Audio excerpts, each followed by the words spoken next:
Hi, my name is Maya and welcome to episode 10 of the Milari's Knitting podcast. Today is the 11th of November 2023 and I am coming to you from the French-speaking part of Switzerland where I live with my gecko. You can find me on Instagram as milari's.things and you can also find links of everything I talk about down in the description box below, as well as my measurements if you're interested. So today the program is quite heavy. I think it's gonna be a long one, mainly because it's been 3 weeks since the last episode and also because a lot of stuff happened and will happen. But anyway, for the knitting part, I have 5 finished objects. But 2 of them I have already gifted and 2 are really small stuff, and the last one is this one, finally. So that's it for the knitting. And I also have an obscene amount of acquisitions because there was a fiber festival near me 2 weeks ago and I kind of decided to buy everything I needed there. So yeah, I had a big list and I bought almost everything I needed. But that will be at the end. So let's get started. The first thing is what I am wearing, which is the Lanark sweater by Rebecca Clow. And it's probably the longest I have ever taken to knit a sweater, which is a little bit more than a month, because I had to knit this sleeve not twice, but 3 times. Yay!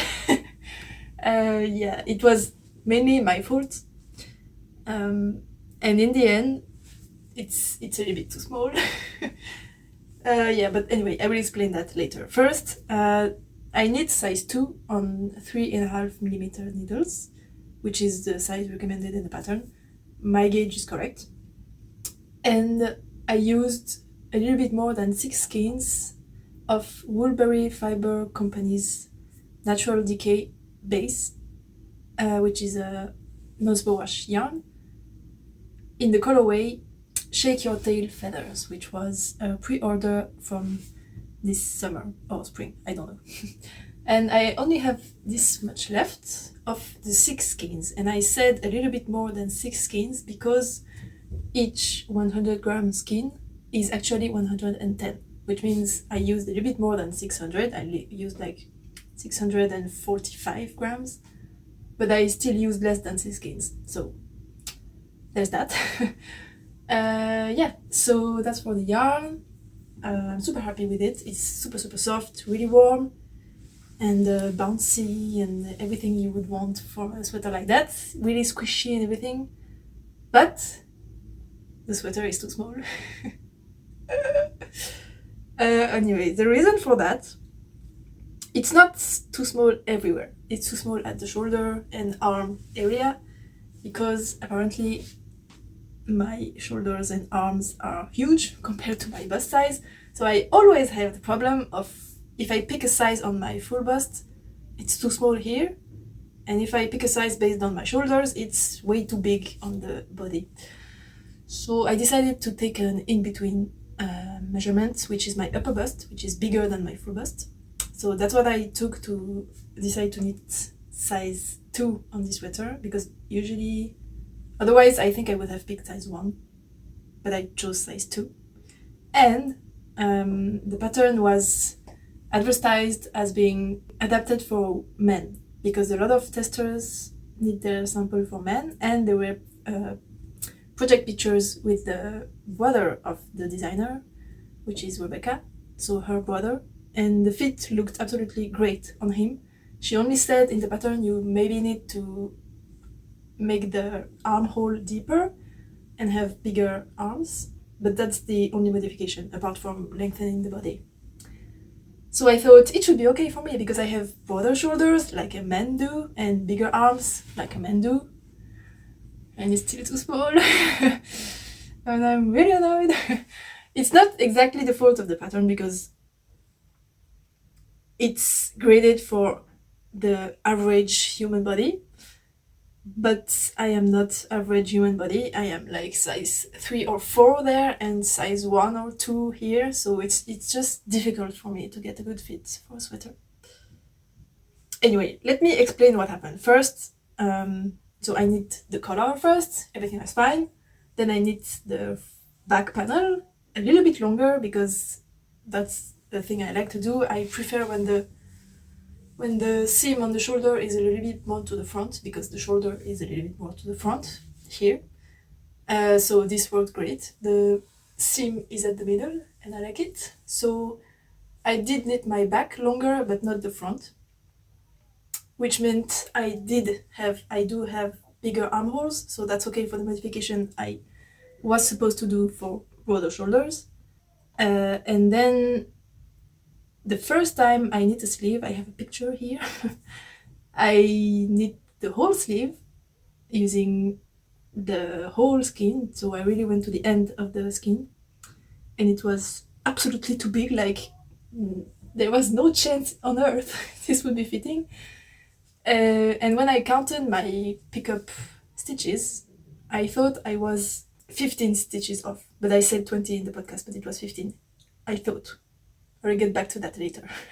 So I ripped out the whole sleeve, and then I ripped out all the body I had knit, a little bit of the front panels and the back panels. I mean the part I had the armhole shaping. Ripped that out and knit again a little bit smaller because my opening was way too big to begin with. And I picked up again. And then I thought I counted the correct number of stitches plus the 3 or 4 more I was supposed to have because I knit the back longer. Knit the whole sleeve, the whole skein. And I got around here, and then I tried it on, and I was like, oh, it's too big. And I couldn't understand because I was supposed to have the right stitch count, and then when I saw the pictures, the sleeve just didn't look that big. So I counted again, and I was 10 stitches off in my counting. And then I realized the first time I counted, I was not 15 stitches off, but 25 stitches off. Because I can't count. It's just too difficult for me, apparently. The thing is, when I count stitches, I count by multiples of 2 until I get to 20, and then I go back to 2. So 2, 4, 6, 8, 10, 12, 14, 16, 18, 20, and then I go back to 2. And sometimes when I do that, when I have to count to really big numbers, like 180, I will do increments of 50. So I'll do 2, 4, 6, 20, then again to 20, and then to 10, because it's easier for me to count until, or to keep in my head a count of 2 times 20, and then add a 10, and then forget that, and go back to 0. And then I just have to remember a 50. I don't know, in my head it works better, because as soon as I get to 3 times 20, I forget if I am at 2 or 3 or even 4, and I just can't. So I have to break down my numbers like that. But that means I have a habit of counting 20, 20, and 10. And sometimes I do it without realizing, so I think that's what happened here. I count to 20, 20, and I thought I counted to 20 again, but I counted to 10. So every time I count something that's bigger than 50, there is a big chance I am actually 10 stitches off. And it happened twice here on that sleeve, and I didn't realize it. So when I knit the second one, where I thought I had the correct stitch count, it was too big. And I did count in the middle of the sleeve. I'm not knitting the whole sleeve without checking my numbers, but I did the mistake again and again and again, every time without realizing, so... So yeah, I had to knit the sleeve 3 times, which makes a total of 4 sleeves for 1 sweater. Yay! Anyway, so I was so angry with myself of having too big of a sleeve that I decided to pick up the correct amount, which I have to say I had to modify the pickup rate because there was no chance I could get to the correct number with the pickup rate that's suggested in the pattern. And so I picked up the suggested number plus 4 because I know my back panel is longer. And then I thought, I really don't want my sleeve to be too big, and it was so much too big in the last time I knitted it that I thought I don't need those 4 extra stitches. I will just decrease them right away under the arm here when I'm like at the second row or something. So I have a little gusset here of the 4 stitches I decreased, and I shouldn't have done that because it's too small. Yeah. It's definitely fitted here, but that's, I know it's supposed to happen because I have super big forearms. But there I have like 1 inch, 2 centimeters, maybe 3 of positive ease, and that's all. And it's not enough because the rest of the sweater is really big on me, and this is almost fitted and I don't like it, but it's my fault. Yeah, I just shouldn't have decreased those 4 stitches. But it's too late and I'm not gonna rip out, and it's 6 sleeves for a sweater. So yeah, that's it. And I don't think you can see on the camera, but it's really, really noticeable in real life. Don't think you can see, but this sleeve is really, really fuzzy, and you can see the yarn has been mistreated for a long time before getting to this stage, while this yarn I have only knit once, so it's all pristine and clear, and yeah, there is no fuzz at all on this sleeve, especially on the cuff. And it's a little bit annoying me because both sleeves are very different looking, but I have hopes this one will eventually fuzz up the same way this one is, and not this one continues to fuzz up and is always more fuzzy than this one, if you get what I mean. So yeah, I'm super annoyed. So that's it for the sleeves, and the shoulders are also too small because my shoulders are too broad, and apparently I'm even broader than a man than my size, or I don't know, maybe nobody in the test knit group knit a sweater in size 2 for a man, and I don't know what happened, but it's too small. I can feel here it's coming up to my armpits, and here, yeah, same on the other side obviously, and yeah, the shoulder is not dropping low enough, I think. I have a mirror behind you, but I look like a, I don't know, I think the fit is a bit weird because I think it should fit like that. If I tug on it a little bit and make it go lower, it's much more comfortable here because the armpit goes further from my armpit. And I just think it looks cuter like this, with the drop shoulder a bit lower. It looks nice, and then when I move around and it goes up again, I don't know, I look bulky. I don't know, and yeah, it's uncomfortable here. So I think I should have knit a size bigger up here and then decreased more to get to size 2 or even 1 here, because here I have a huge amount of positive ease on the body. Yeah, and I think the proportions are not working. It's too fitted here, too big here. But it's too late. Anyway, so there's that, and also because the shoulder is not dropping low enough on me, that means the sleeve is also a little bit too short. I wish I had just tugged on it so it's not falling as it was before, but yeah, it's a little bit too short. I wish I had 3 centimeters longer on each one, but if I take the sleeve as I want it to fall on the shoulders, then it's long enough. So I'm not going to rip out the cuff and knit it again longer, because it can be longer. And I am just hoping the half fisherman's rib will stretch out with wear and relax, and I will get the fit I want. Maybe in 6 months, or I don't know. Yeah, I'm super annoyed, but it's definitely not the fault of the pattern. I am just weird. I am like, I don't know, I have weird proportions, and I am just tired of sweaters not fitting me correctly. I had this discussion with Sarah from the Sarah Karin Knits account on Instagram. She speaks a lot about size inclusivity and all of that, and I was speaking with her about the fact that even though I look normal, I don't look like I am in the bigger size range, or I don't look like I am child-sized even though I'm an adult or anything. I look normal, but my proportions are weird and I don't fit in the standards, the usual standards. But it's sneaky because it doesn't look like it. So I'm just like feeling left out of everything because the patterns that I need don't fit me if I don't do modifications. I mean, 4 times out of 5, it doesn't fit. I have to change something.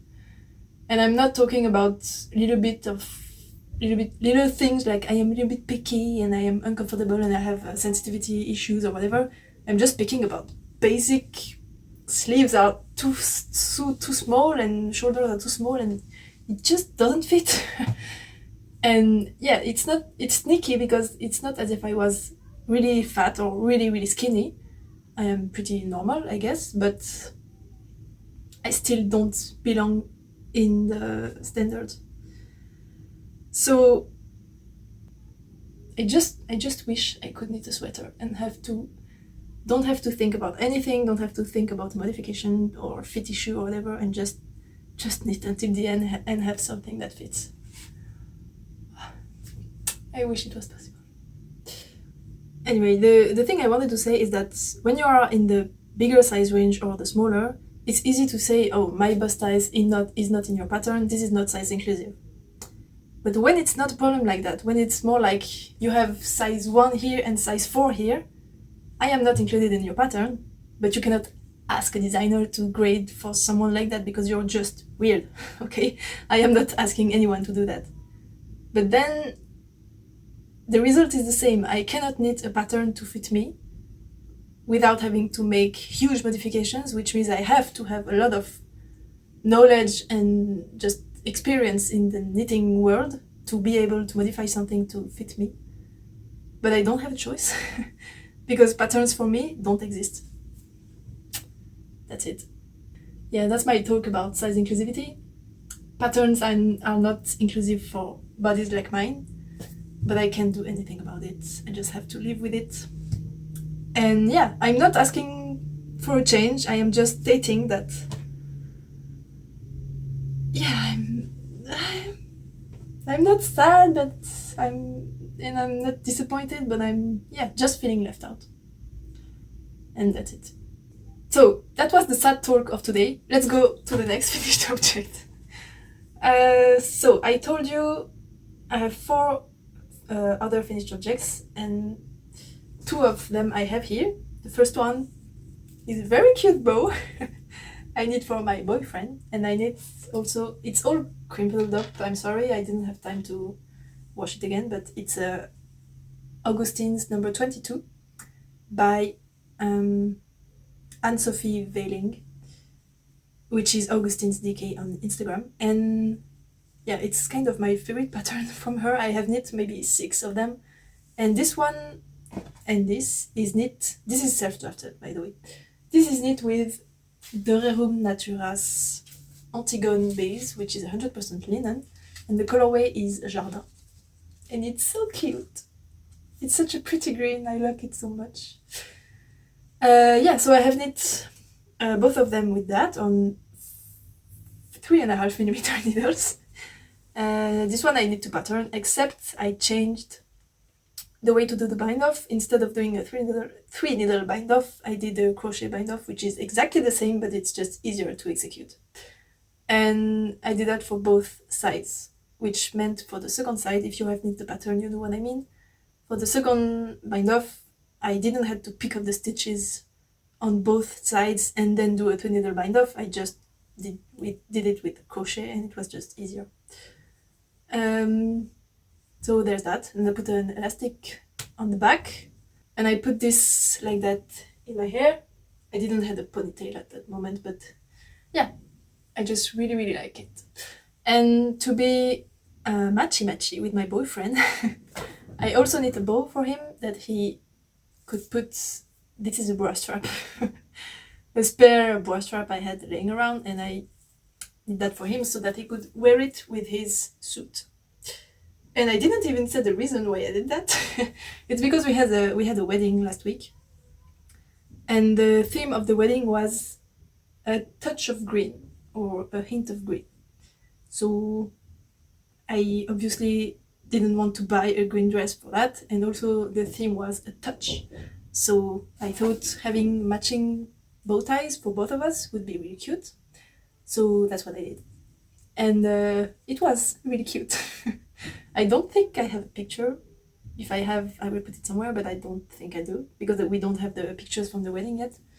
So yeah, this one I knit, as I said, it's self-drafted, but it was pretty easy. I just cast on 50 stitches on 3.5mm needles, and then I knit a rectangle twice this height, and then I folded the rectangle on itself, and I sew or grafted the live stitches to the cast on edge using a kind of a Kitchener, but half Kitchener and half whip stitch on the cast on edge. And then I had a tube, and then I grafted both sides of this tube together to get a donut, and then I blocked it and I squished the donut flat, and then I attached it here with the same yarn and put the bra strap on the back, so that we can undo it like that and change the length here.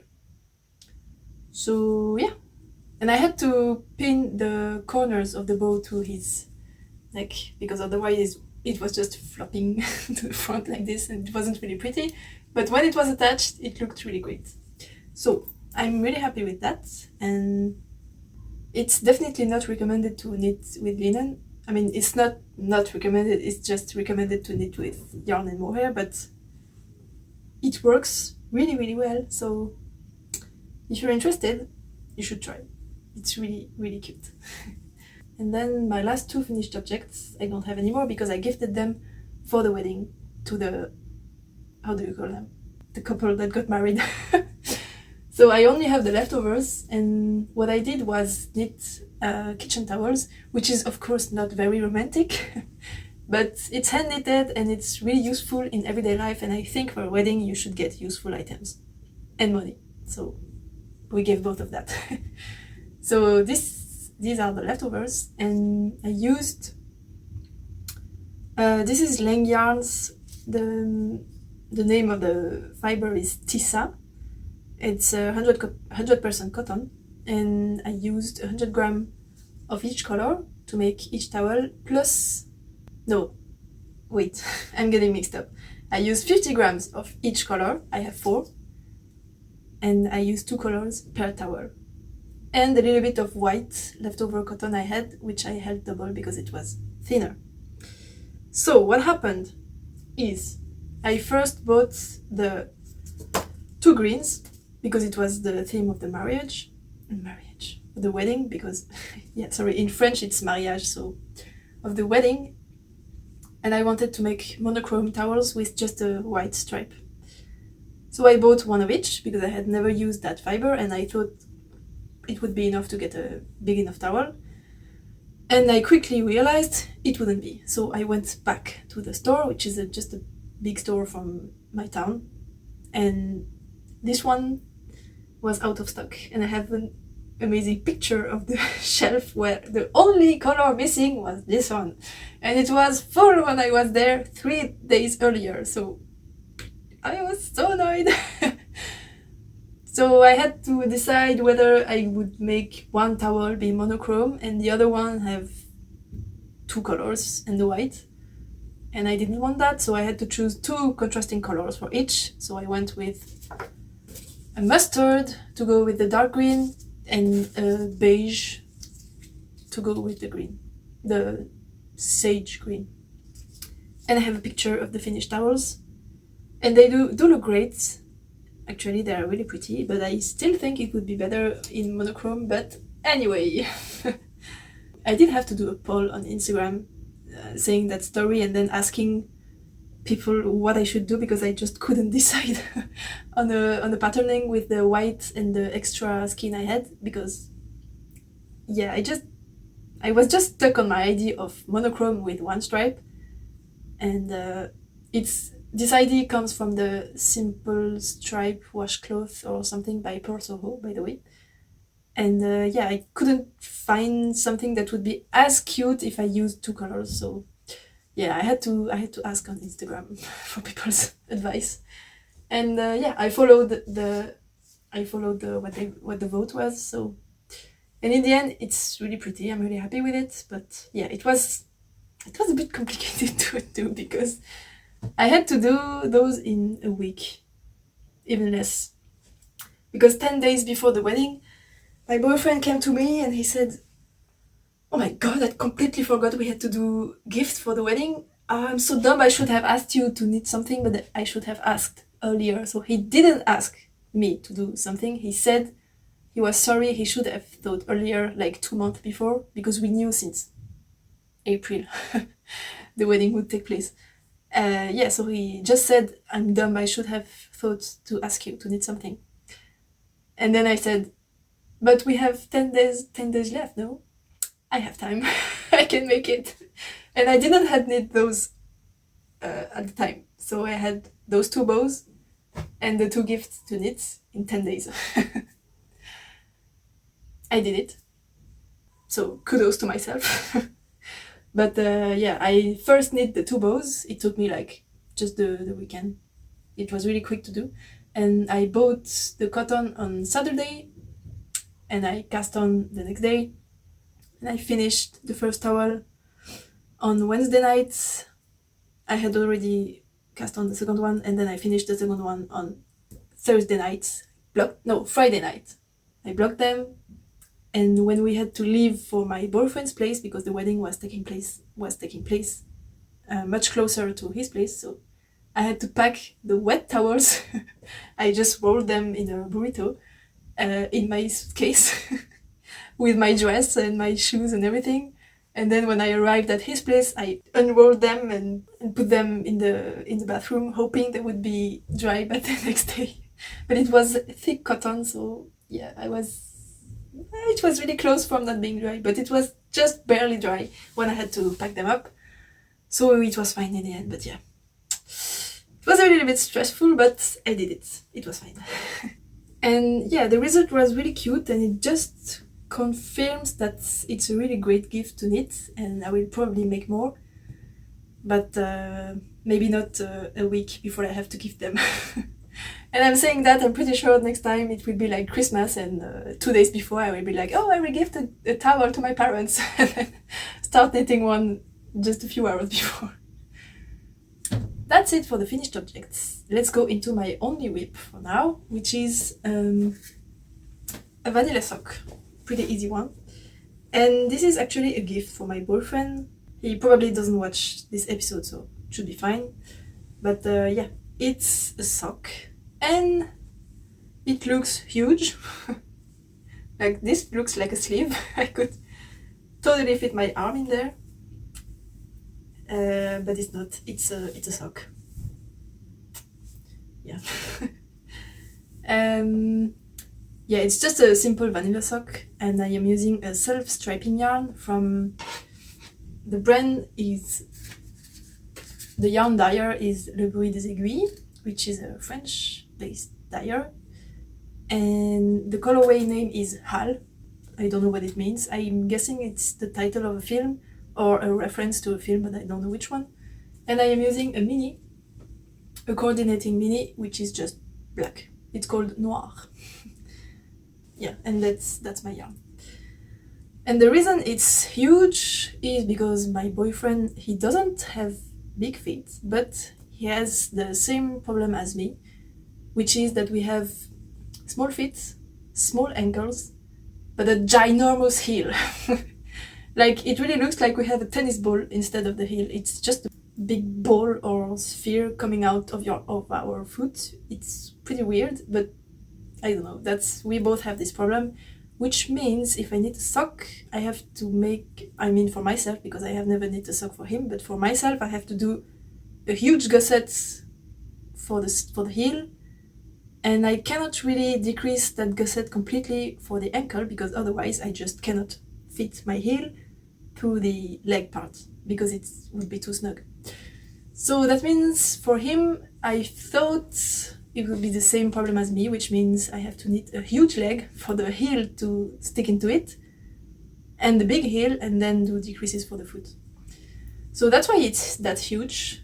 At first, the needles I used, those are really, really fine, and they are 2 millimeters needles, which is probably size 0. Yeah, it's size 0 US needles. And I am using them because my boyfriend has really rough feet. That's because of all the climbing we do. Our feet are just destroyed by the climbing shoes. And yeah, they are rough because we are used to have all the weight of our bodies just on a tiny, tiny point on our big toes.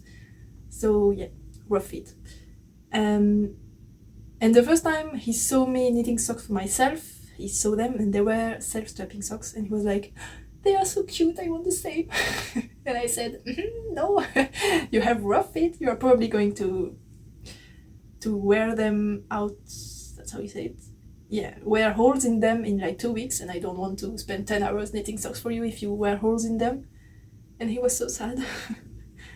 Yeah, so I said, okay, I will knit you socks, but you will need to be really careful with them. So I decided to do it as a Christmas gift for him, so he doesn't know I'm knitting this. Oh, he does, but I will come back to that later. But I decided the better way to make socks durable is to have a tight gauge.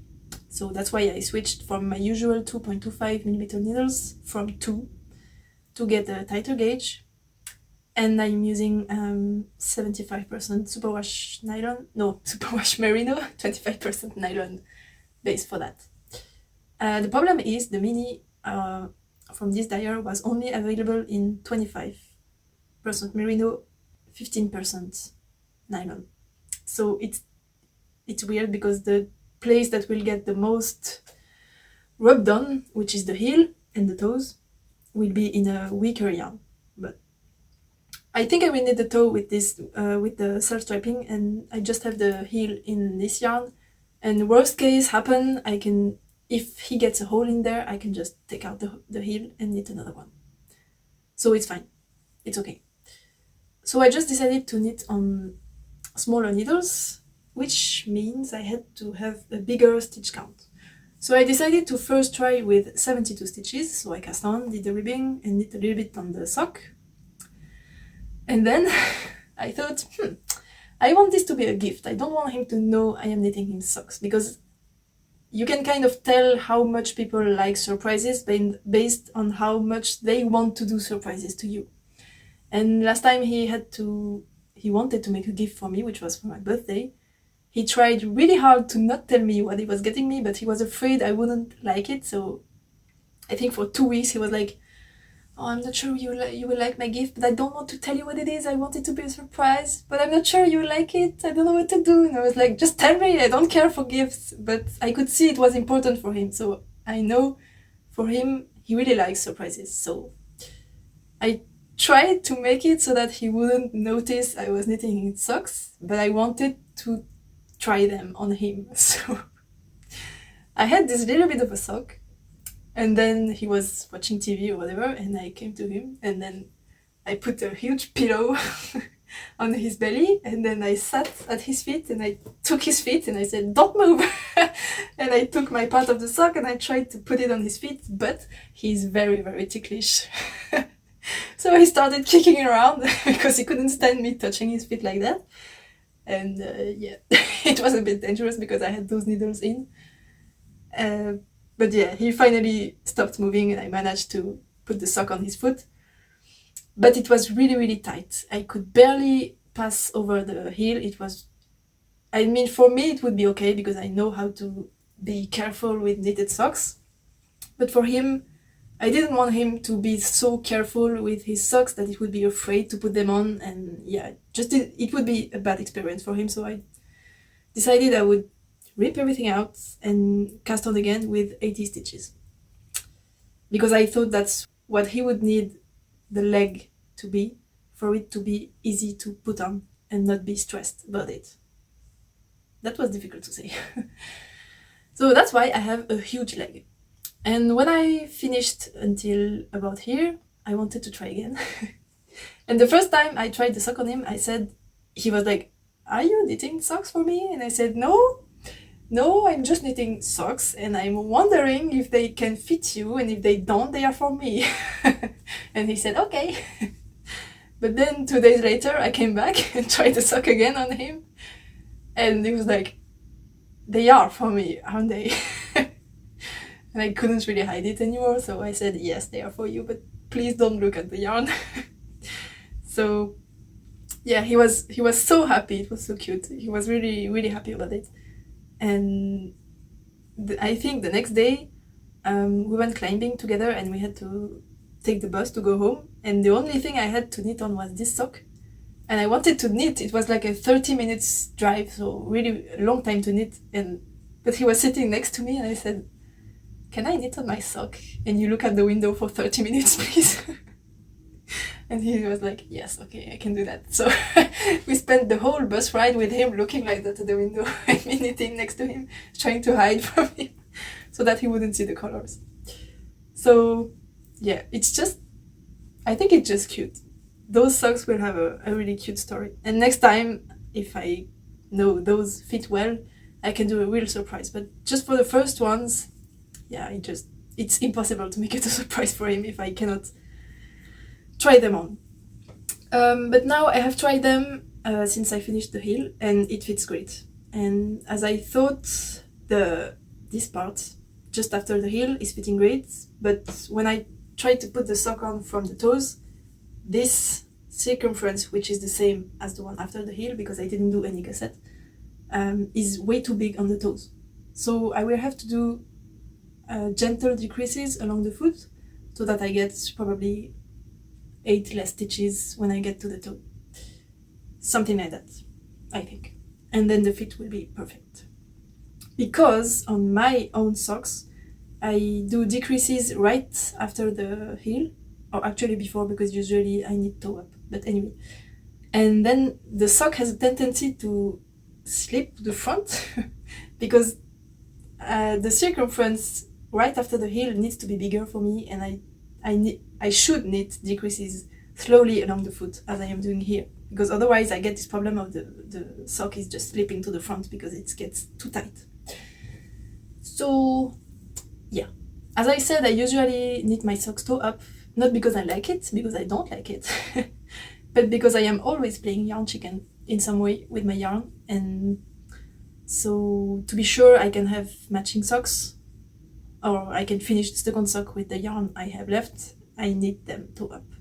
Yeah, that's it for those socks, and it's my only whip right now because I finished my sweater, and I have been chosen for a test knit that I will talk about later when I talk about Aquisitions, which is right now actually. So yeah, that's my future cast on, but I won't cast it on right away because something happened, but I will talk about that in a minute.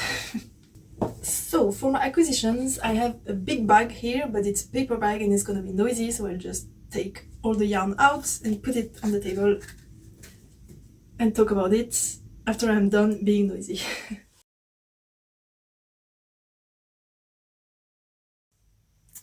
So that's my Aquisitions.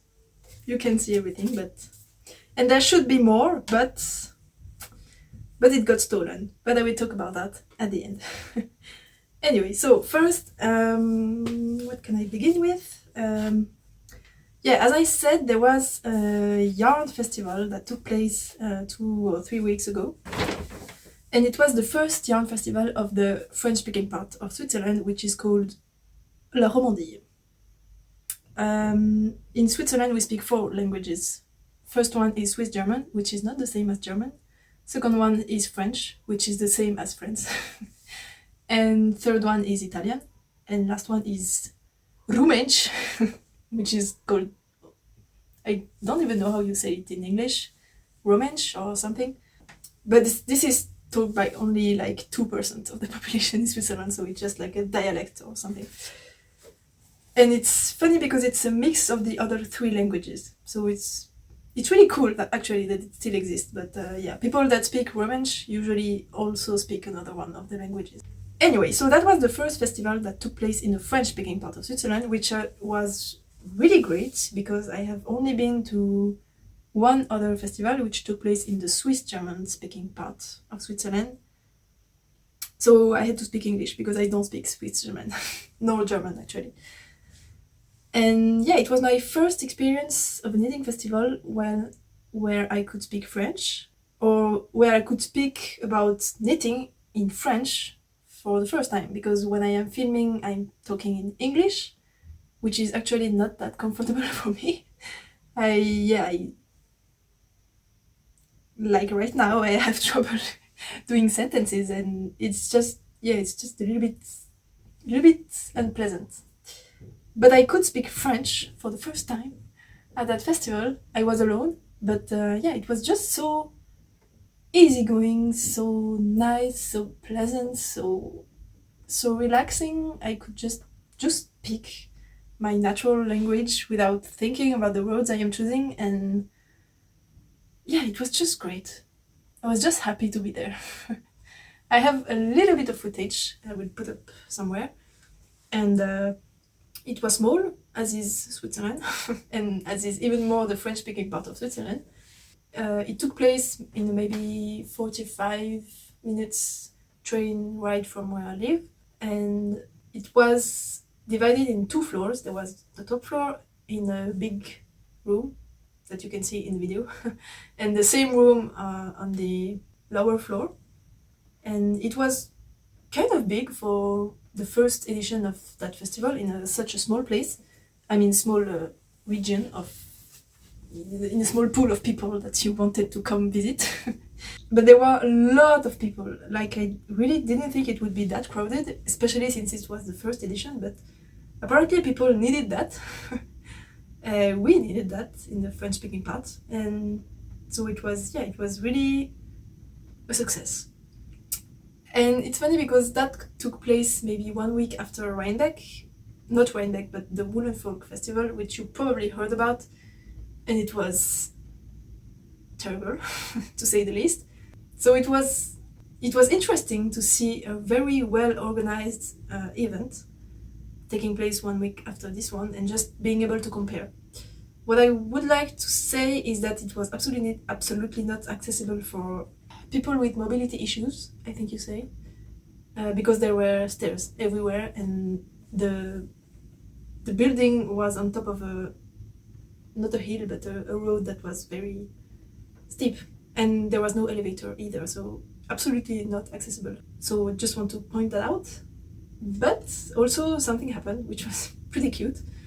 Nothing to do on the accessible part, but I could see on the website there were 2 rooms. And there were 2 rooms, but I couldn't find any sign indicated where the second one was, and I could see stairs, but there was only one sign saying toilets. And I was like, the toilets are down there, but where is the second room? Is it down there too? Is it up? Because there were also stairs going up, but they were blocked by chairs. So I just couldn't figure it out, so I just found someone working there, and I asked her, do you know where the second room is? And she said, I have no idea, but I will follow you to find out, because if someone asks me the same question again, I can answer. And I was like, that's a good mindset. That's how you do it. I couldn't help thinking about what happened in Woolen Folk, and thinking, if the people working there had the same mindset, it would probably have happened in a different way. Anyway, so my acquisitions. First, I bought a sweater quantity of Le Lamb's Wool by Bichet-Buche, which is a French brand also, and it's lamb's wool. It's a non-superwash blend, and it's really like you get a really, really good meterage compared to the weight. So this is listed as light worsted, and it definitely is, because I did knit a swatch. It's a light worsted, but you get 170 meters per 50 grams, which is 400 grams, 340 meters, which is definitely a sport in the meterage. But when you knit this, it's definitely light worsted, or even worsted, or at least heavy decay. So really good. And I need this to knit the test knit I mentioned, which is a big oversized sweater. It's the Little Crystals sweater by Celine Phaeton. The test knit has just begun, and it's amazing because I only needed to buy 6 balls which is 300 grams for a whole sweater, a whole big oversized sweater. Can you imagine knitting a sweater with 6 of them? I'm just missing one, but a whole sweater with that. I just hope I will have enough, but I should, so yeah, it's really amazing, really cheap in the end. And they also gave me a bag, a free bag, which is really cute. I think it's linen, and yeah, just sweet and nice of them. I didn't buy it at the festival because I already owned it, but this is Amanita in Nutiden by Omge, which is an unspun. I already talked about it when I received it in the mail, but I want to use this as a contrast color for this black, for the color work, and it's gonna be glorious. I just can't wait to have this sweater. I actually can show you the swatch, but it's still pinned, but yeah, so I wanted to do the color work using the unspun held single, which is a bad idea because unspun tends to break really, really easily, and held single for color work, where you need to kind of tug on the yarn to do the floats and everything, it's just a bad idea. So I knew that, and I knew I wanted to find a lace weight or light fingering to hold with the unspun to make it a little bit stronger for the color work. And I couldn't find any at the festival because I could only find either undyed lace weight or fingering. There was no lace weight dyed yarns. So I had to go to my local yarn store, and I found this one, which is Bio Shetland by BC Garn, and it's a really close match. It's definitely lighter, more orange than this one, but I didn't have it with me when I went to the store, so I just had to eyeball it. And yeah, it looks close enough, I guess. So I tried to knit them together for the swatch. Oh my god! It's so pretty! It's very drapey too. It's the first time I'm taking it off from the blocking mat, so wow, I like it so much. Yeah, so it's working. It's definitely working. I think my gauge is a little bit too big, but I was really relaxed when I knit, and I know it's a little bit weird, but I can definitely control my gauge with my hands rather than my needle and be consistent. So I don't think I will change needle, I will just knit tighter and it will be fine. I know myself. So that's my swatch, and I will probably cast that one on, not right now, because stuff is coming up and I know I won't have time for a colorwork sweater holding a single strand of unspun, and yeah, it will just be too much for the next weeks. So I have my swatch ready, I know what needle to use, and I will cast that on when I am ready in like 3 weeks. It looks so good. And you can kind of tell the lighter part of this is coming up from the stitches, but it doesn't get a marling effect either.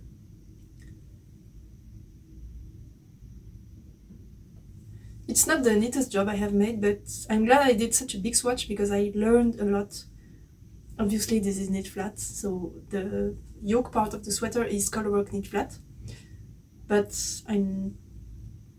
it's funny because the first knitting project I knit, when I picked up back knitting,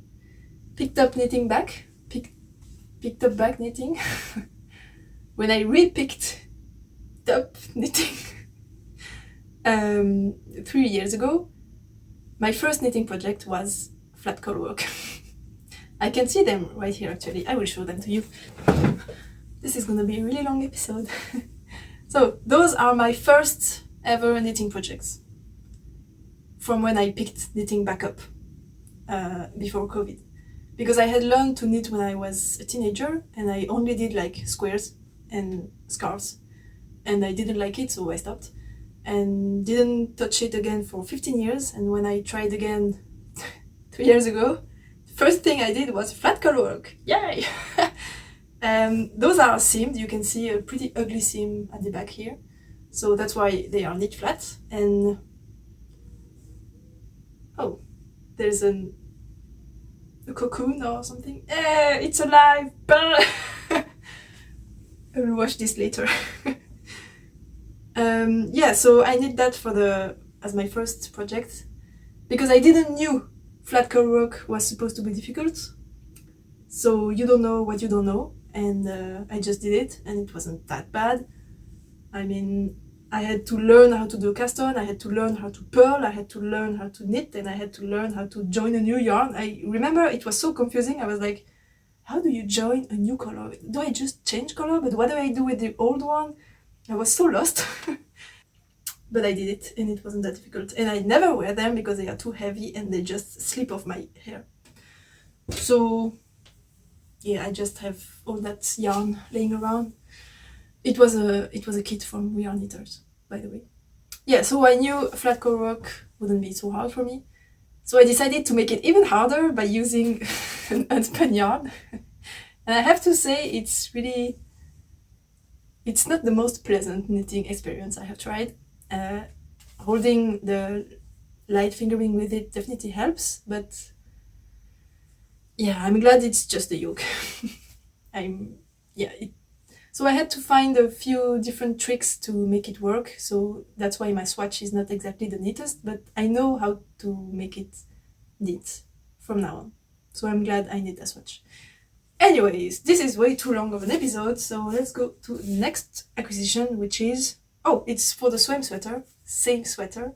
It's a mini. Because unspun yarn is way too itchy for me. I have knit a few sweaters in it, and I tend to not wear them that much because they are too itchy, especially in the yoke area. So what I want to do, this is a folded over neckline pattern, and I want to do the inside of the fold with a superwash yarn. This is just the brand name is Pâte de Velours yarn. I bought this at the festival.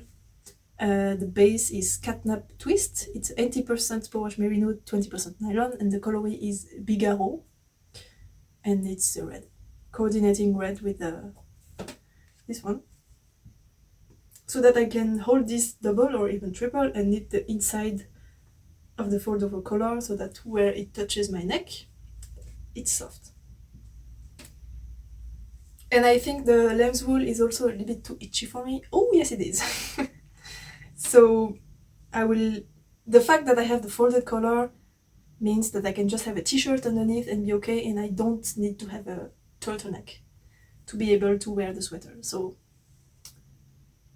that's it. That's my plan for that. Next up, as I mentioned, I will knit the inside of the collar with a superwash yarn, and I have a lot of sweater quantities in Nutiden that I haven't knit yet because I know it will be itchy. And I just decided to buy a mini skein for each color of Nutiden I own, or will own. And the first one is this one, which is the colorway Omge. I just have a little nugget here, and it's just a dark blue. This one is Coquette en chaussettes, which is a cute name in French, but I wouldn't be able to translate it. And I think it was just made especially by my local yarn store for the festival, so I'm not even sure if it's a real brand. But yeah, it's a 50-gram skein for socks. It's designed for socks, but it was the right color for my yarn, so I just bought this 50-gram so that I can knit a big chunky color in a soft yarn for that future sweater to come. And then I have two other colorways. The first one is this orange. The brand name is Acrophil, and it was actually, they had a lot of minis like that are already caked up. I think it's a little bit more than 20 grams. And you could choose from a rainbow of colors, and there were even the yarns that have stellina in them, little shiny metallic things in them. And they had those colors for a shawl design that I forgot the name, but I will put it up somewhere. And basically you could choose all the colors you wanted for the shawl, and that's why they had a lot of little minis already wound up. for that. So I bought the orange one to go with the Swaveltica colorway that I don't have yet because it was stolen, but I will get back to that later.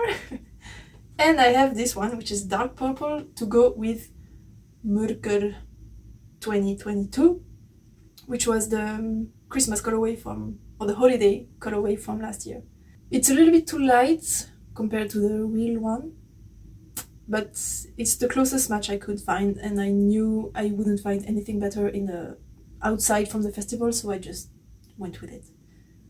And yeah, that's it for the minis I bought. And I also bought two zippers, because this one was supposed to go with this sweater, but it's too short. I didn't have the sweater with me, and I forgot to measure, and I forgot to even check in the pattern how long I should buy it, so I just have a spare zipper now. I will just do a bag with it or something. And I bought this one because it was really cool. I really liked the detail here. Can you see it? Yeah, I just found it really cool. It's 31 centimeters. And I thought either I can knit another one of these or any other sweater that has a zip in it, so that I have it this time. I'm pretty sure the next one will be red, because I love red, obviously. So yeah, that's it. And then... Hi, Editing Maya here. I forgot to tell you a thing. Actually two, now that I see myself. First, I have the biggest pimple on my forehead. And I've been editing the video and it's been bugging me since the beginning. I think it's been 15 years since the last time I had such a thing here. I feel like a teenager again. Anyway, that's not the thing I wanted to talk about. Regarding the sweater, the zipper, I forgot to tell you that I absolutely hated doing it. I think it's because sewing with a really small needle on really big fabric and big stitches just irritates me. I hate it. So it was easy to do. There was nothing difficult about it. But I just hope I won't have to do it ever again. Which is dumb, because I just said I bought another zipper, but when I bought this one, I hadn't seen this one in yet. But now I have, and yeah, I will probably wait for a few years before I try to sew another zipper in anything, because it was a nightmare. Anyway, so I will let you go back to the video, and bye. I bought, this is the most precious I have bought at the festival. This is 50% yak, 50% silk, and it's very drapey. It's unbelievably soft, and it was so cheap. It was 23 Swiss francs per hank, no, per skein, which is approximately the same as US dollars or euros. The Swiss francs has approximately the same value. And when you think about it, if you buy hand-dyed yarns from, for example, Woolbury or any other hand dyer in the US, it's usually more like 30 per skein, and if you choose a luxury yarn of silk and yak like this one, it's even more expensive. It's like 32 or something. This was 23. It's undyed, but the quality is amazing, and it was just so cheap. And the color is just incredible. And they do have a website. I have no idea if they ship internationally or not. But if you want some cheap luxury yarn, they have a lot of different brands. They have also mohair. I just saw there's a little silkworm and a little yak next to each other on the tag. It's so cute! Anyway, there are a lot of different luxury brands on the website. This range is called Naturalen, which is natural yarns. And yeah, you can find about anything you want there, and it's cheap. So I bought this to pair with another Nutiden colorway, which should have arrived last week, but it was stolen. Because I wanted to hold one strand of this colorway, which is bitan, which is like a turquoise blue colorway, with one strand of this. Because I think turquoise or blue with metallic grey look amazing. I just love this combo. I just find it really, really, really nice and beautiful. And I wanted to do a marled sweater with that color combo.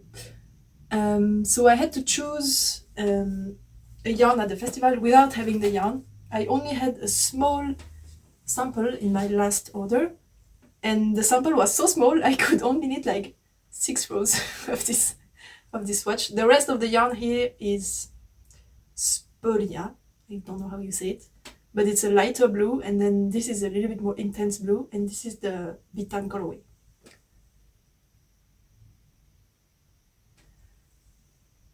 I have tried here pairing it with, the first part is with a mohair, like a light purple mohair, and then with a linen, the same one as this, in a purplish grey.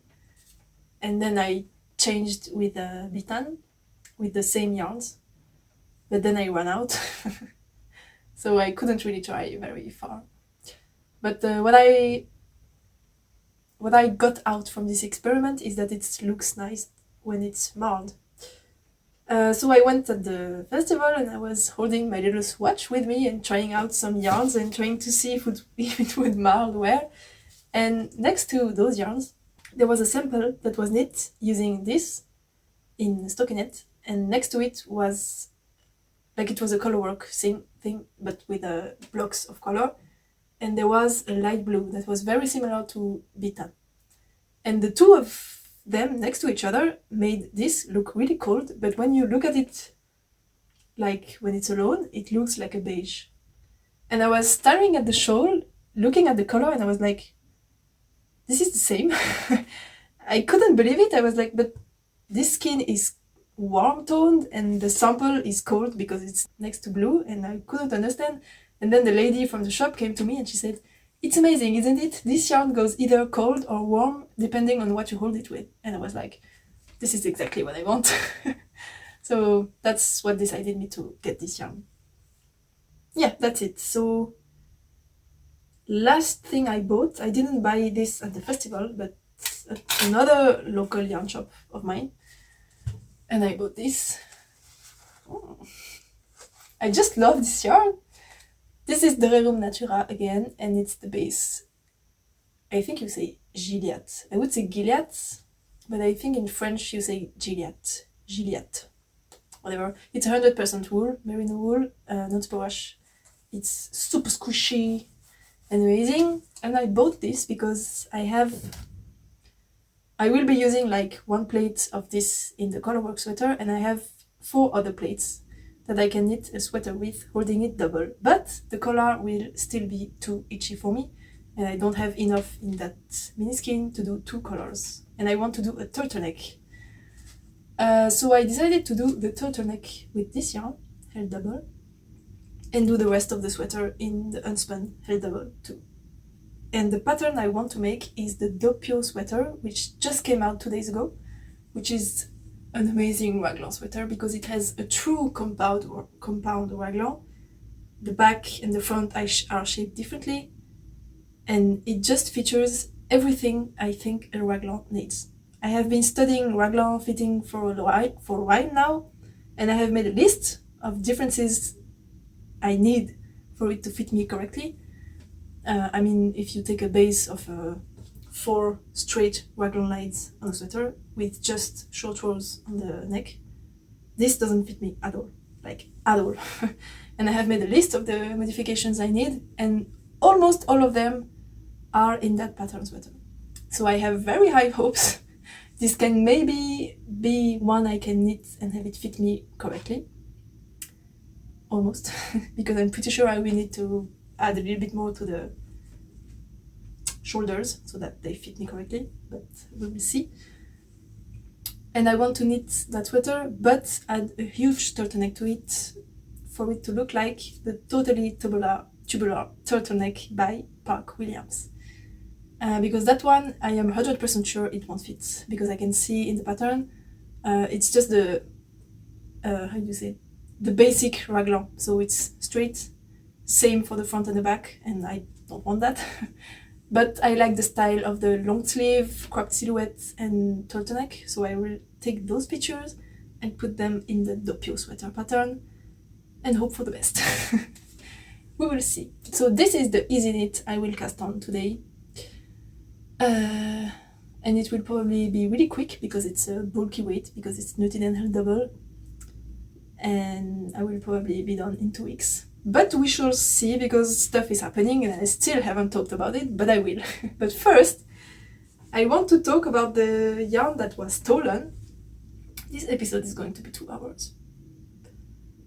Oh no, I forgot something. I bought this also at the festival, which is just a wool wash. It's the Eucolon unscented. That was my first wool wash I owned. That was specifically made for non-spore wash yarns with a lanolin inside and everything. And I finished the bottle and I really liked it. And when I did a pre-order from Woolberry at the beginning of the year, there was some wool wash on the shop. So I decided to try that one. And you could choose either unscented or Orange Grove orange scented.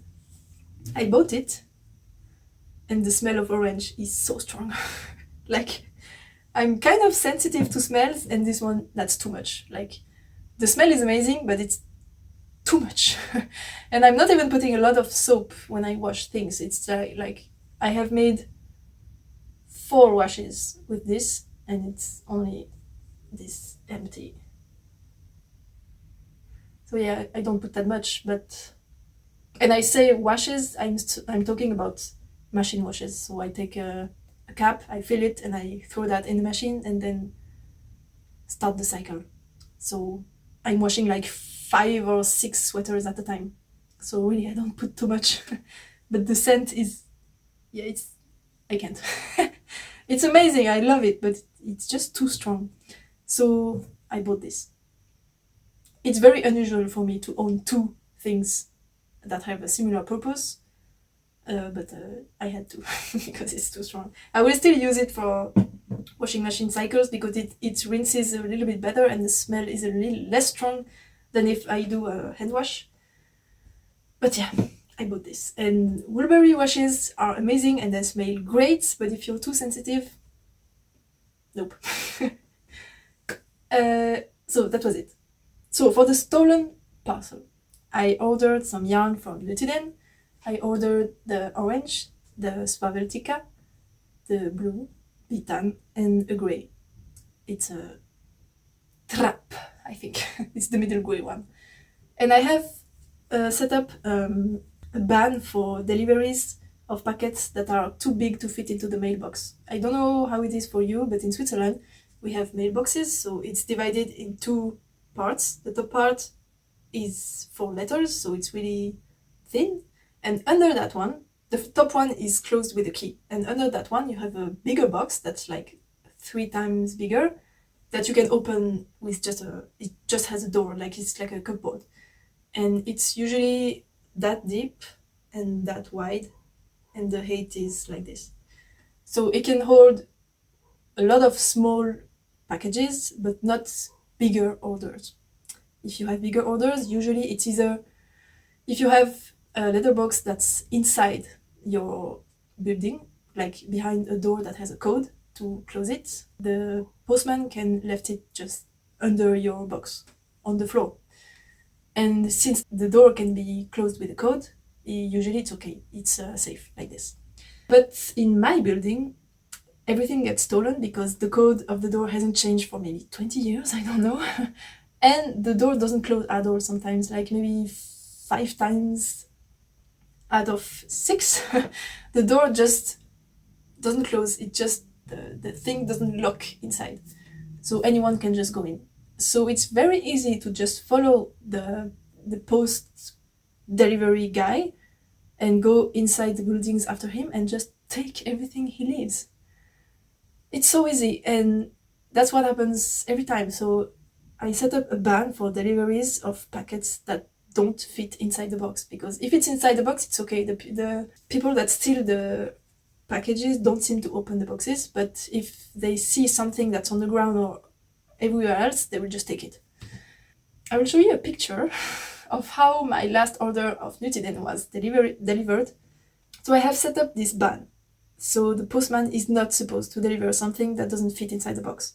And I knew this package would not fit because I have ordered Nutiden before, and I knew how much I had ordered, and I knew the size this package would be. And I got a mail saying, oh, your order was delivered at your place. And I was like, this shouldn't have been delivered because I know it's too big. So I sent a message to my neighbor saying, can you please go and save my package because it's going to get stolen. Fortunately, she came home a little bit after that, so she could take it, and she sent me a picture of how she found the package, and it was like this. I just can't believe it. Like, it's so ridiculous, you just have to laugh. You cannot, it's unbelievable. Anyway, so she saved that package, and for the one that I got last week, I again got the delivery notification saying it was delivered at your place, and I was like, it shouldn't have been. So I wrote to my neighbor saying, please, can you save it? And she said, oh, I am only coming home in a few hours. I hope it will still be there when I get home. And when she came back, it wasn't there anymore. A surprise! So I was super angry. I called the post office right away, and the people said completely useless things to me. It was even more annoying. And no, actually, I called after I wrote to my neighbor. I said to her, please come home early. And she said I can only come home at this time. So in the meantime, that was maybe at midday. It was maybe 12 o'clock. I called the post office and I said, I got a delivery that shouldn't have been. It's going to get stolen. Do something. What can I do? Can you make the postman go again and take it back to the post office so that I can go to the post office? Because that's what's supposed to happen. Usually, if the package doesn't go inside the mailbox, they are supposed to not deliver it, take it back to the post office, and leave a note saying you need to go and get it at the post office. And I asked the woman I got on the phone, what can I do? And she said, you can take a picture of the packet, how it was delivered, and then you can file a complaint about how it was delivered. And I was like, so I just have to hope for the packet to still be there when I get home this evening. And she said, yes, that's exactly what was said. So I didn't have a choice, so I just waited for my neighbor to come home, and when she came home a few hours later, of course, the package was not here anymore. So the next day, I sent a huge mail to the post office, basically insulting them and saying they were incompetent. And I sent a picture of the old packet and I said, this one was delivered the same way and it was stolen. It's all your fault. What can I do now? And please don't tell me things I already know, and please be useful, because otherwise I would just lose my mind. I really said that at the end. And I got an answer yesterday saying, we are really sorry, this shouldn't have happened. This is absolutely unacceptable. And I was like, yes, it is. But it's a bit difficult because actually what happened is that this is an international delivery, and the status of those packages is a little bit different from national deliveries. And apparently the people that work in day-to-day at the post office are not used to handling international packages. Don't ask me why. And that's why mistakes are often made with those. So basically the person I talked to said he was going to himself make a talk to the post office from where I live, saying nobody should deliver anything like that, and just hope for the postman to get the information. Yeah, I just hope next time it will work out and I won't get it stolen again. That was it. I need to make a little bit of room here. Yeah, the problem is also that I sent a message to Anna from Omge, which is the person handling the administrative part of of the yarn. And she kindly offered to send me another parcel, even though she doesn't need to, because actually the parcel was delivered, so they did their part of the job. So she didn't need it, or she had no obligation to send me another one, but she agreed to do so. So I have this parcel that I'm waiting on, and I just hope it won't get stolen again. And I also got a notification that my advent calendar was shipped and my Woolberry order was shipped. And now I am stressing like crazy because I really wished those would only ship like in next week or in 2 weeks, because I am moving at the end of the month. I mentioned that in my last episode, and I know in my new place it will be much easier to get packages and not get them stolen in the building. So I hoped those packages would only arrive after I moved, but they won't. I think it would be just before I move out. So I hope it will be okay. And the next thing I wanted to tell you is in the live segment is about this move. Because I said in last episode again, I was supposed to move at the end of the month, so like 30th of November, something like that. And I just got a call at the beginning of this week that I need to move on the 17th, which is next Friday. And I was like, why? Why do I need to move 2 weeks early? And I don't have a choice in the date because I am moving in a place that just got built. So I am the first person to rent there. It's a big building, so we are the first to rent there. When I signed the contract, it was maybe July. And when I heard the news that I got the apartment, it was July, and they said it would be for the 15th of November, which I thought, perfect.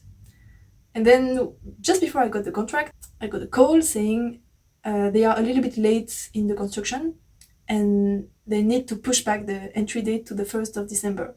And I didn't really care, so I said okay. And when I signed the contract, it was for the 1st of December. And then last week, I get a call, oh, you move on the 17th? And I was like, why? Why are you moving dates that much? And the thing is, I need to move on the 17th because since it's a new building, it's still in works, especially on the front. So there are machines everywhere and you just cannot stay there with your vehicle at all times because you need to let the passage free for the construction works. So I don't have a choice. I need to move on the 17th between 1 and 5 p.m.